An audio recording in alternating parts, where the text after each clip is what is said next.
हामी चाहिँ जाँदैछौँ टेम्पोमा सर गइदिँदैछ ल चतरासम्मको यात्रा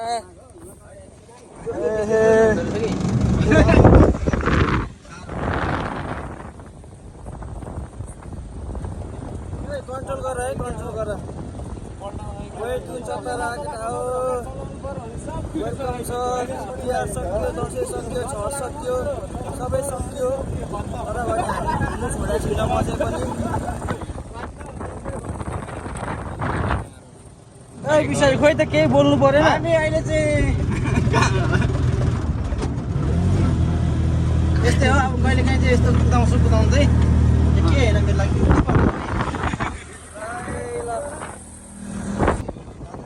सबैजनालाई स्वागत छ है त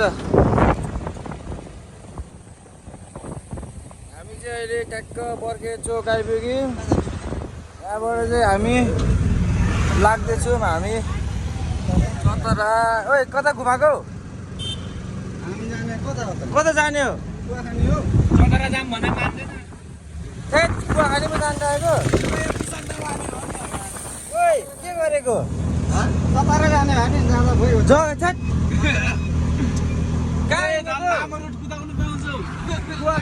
चतरा भन्यो केटाहरूलाई कुवाखानीमा लाँदैछ के गरेको अब यहाँबाट जाने हामी फेरि कता कता हुन्छ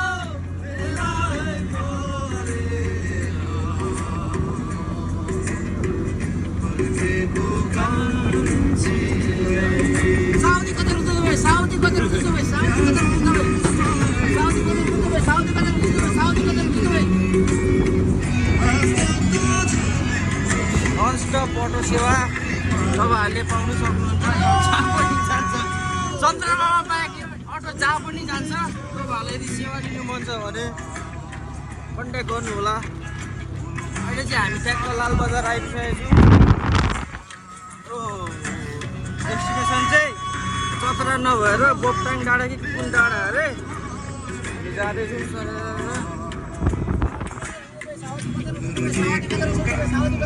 यदि तपाईँहरूलाई साउदी कता दुबई जानु छ भने एकदम सुपथ मूल्यमा हामीले हाम्रो टेम्पो होस्टेज पनि छ यता चन्द्रमा बाहेक यो टेम्पो जहाँ पनि जान्छ हामी त जहाँ पनि जाने हो चन्द्रमा भन्नुहुन्छ त्यहाँ पनि घुमाइदिने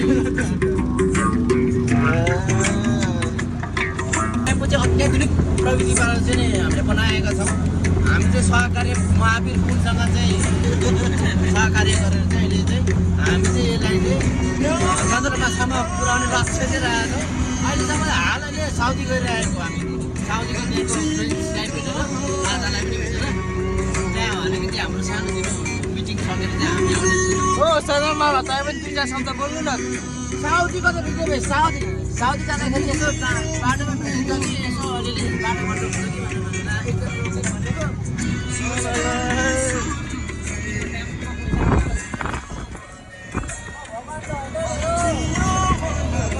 अब हामी उतै गएर भेट्नेछौँ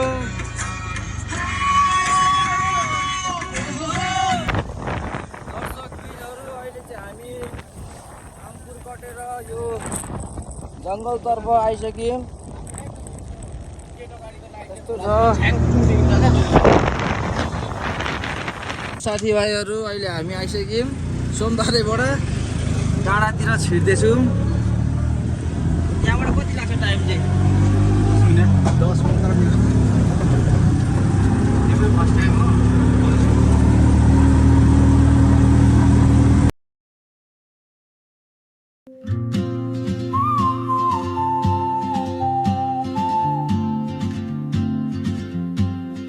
उहाँ चाहिँ हुनुहुन्छ विशाल राई अहिले उहाँ चाहिँ नेपाल आर्मीमा को सेना हो र उहाँ चाहिँ एकदम होनार युवा चढ्दै कुद्दै गर्नुहुन्छ फेरि अब चाहिँ कुदेर के प्रोभिजन अहिले है। यो अलिक उकालो अलिक धेरै नै भएको कारणले गर्दा अलिकति टेम्पोले प्रेसर लिन सकेको छैन। जति बेला पनि झर्नु पर्ने स्थिति आउन सक्छ र हामी यहाँ तम्तयारमा बसिरहेको छौँ। बाटो हेर्नु सक्नुहुन्छ दर्शकबिनहरू। यो के हो यो बेलुका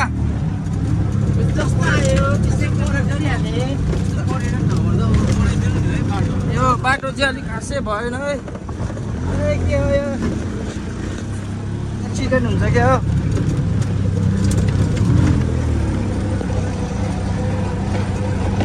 यो बाटो चाहिँ भएन है, बाटो चाहिँ भएन।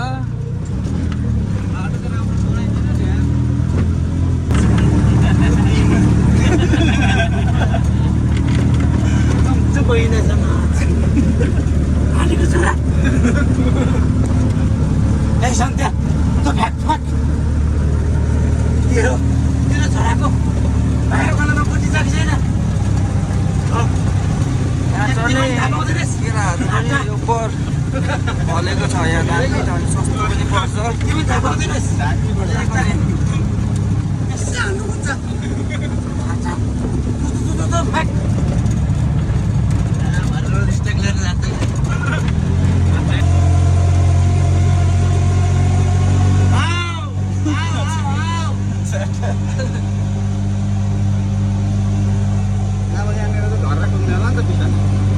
कुदो अब यहाँ हाम्रो एकजना युवा हुनुहुन्छ जो चाहिँ फेरि पनि भन्नु पर्यो आर्मीमा केन्द्रित हुनुहुन्छ। उहाँ चाहिँ, उहाँको नाम चाहिँ किशन राई। बनाउनुहुन्छ तपाईँले? फिक्स हो एकदम 100मा 100%? 210% चाहिँ म यो गाउँलाई बनाउँछु। यो क्षेत्रलाई पर्यटकीय क्षेत्र बनाउनु छ मलाई। म यो ठाउँमा आएर यो ठाउँलाई बनाउँछु भनेरै म यो पद ग्रहण गरे हो। म बनाउँछु।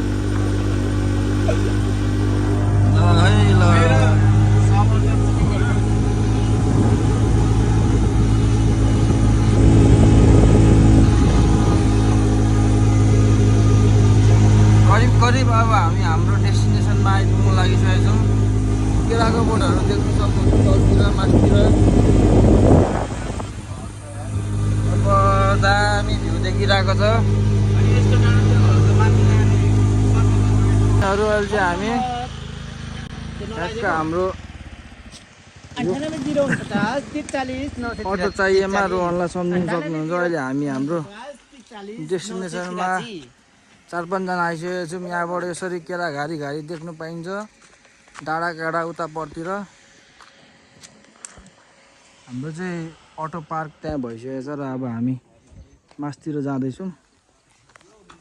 के कस्तो छ मासतिर गएर हेर्नुपर्छ है त। अब गाउँतिर यो चारोको समस्या छ। पिँडालु सिँडालु यतै रहेछ, यतैबाट पो लगेर जानु पर्ला जस्तो देखिरहेको छु मैले अवस्था। सागहरू त्यहाँ मजाले रोपिएको छ र हामी यहाँबाट अब केही सेकेन्ड केही मिनट अलिकति भयो भने बाटोमा हिँड्नुपर्छ र देखिन्छ ठाउँ। यो ठाउँलाई चाहिँ बोपट्याङ के ड्याङ डाँडा भन्छ। अगाडि केटाहरू गइरहेछ, हात मिलाइदियो। के हो नाम भन्नु परेन? अब हालामाटी भनेको खोइ त नि।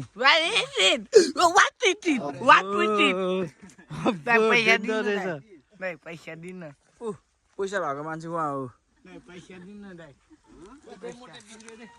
ल।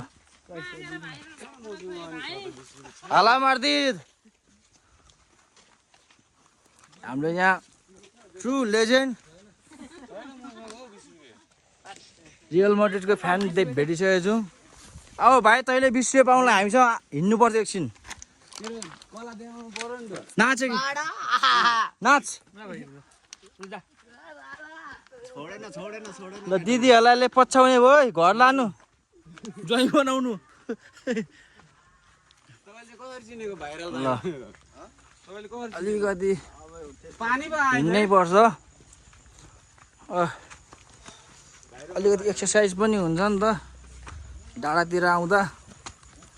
हाम्रो ब्याकमा चाहिँ हाम्रो सन्दर मामा हुनुहुन्छ। मामा चाहिँ अलिक कमै बोल्नुहुन्छ र टेन्सन लाग्छ घरिघरि। ल अटोहरू चाहिँ आउने होला क्या यहाँ माथि, अरू त खासै आउँदैन होला।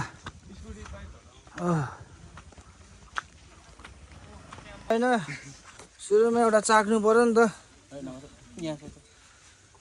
चाख्नु त पाइहालिन्छ नि हौ।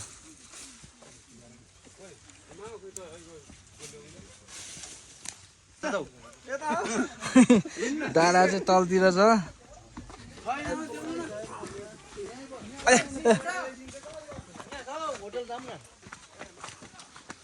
मजाको भ्यू बल्ल बल्ल अलिअलि देखिँदैन, तर आज त्यति साह्रो खुलेको छैन रहेछ। हामी पनि सुरुचोटि नै आएको हो, कोही कोही चाहिँ आइसकेको छ केटाहरू। ओहो मनमोहक बनाउने ठाउँ रहेछ, तर भने के गर्नु, बाटो खत्तम रहेछ। बाटो चाहिँ अलिकति व्यवस्था गर्नुपर्ने रहेछ बाटोको। ल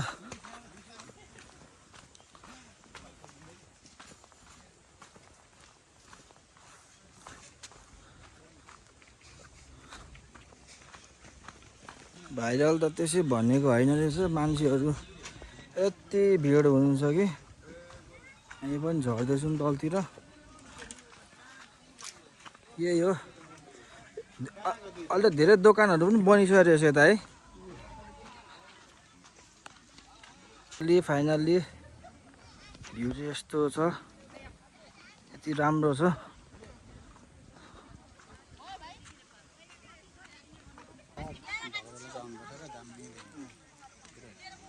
अनि यति पनि ठिकै छ त भ्यू।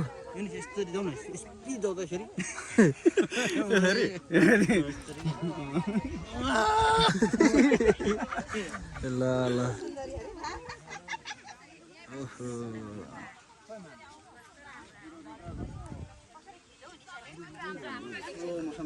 यहाँबाट प्याराग्लाइडिङ पनि गर्छ, तर भने आज चाहिँ छैन रहेछ।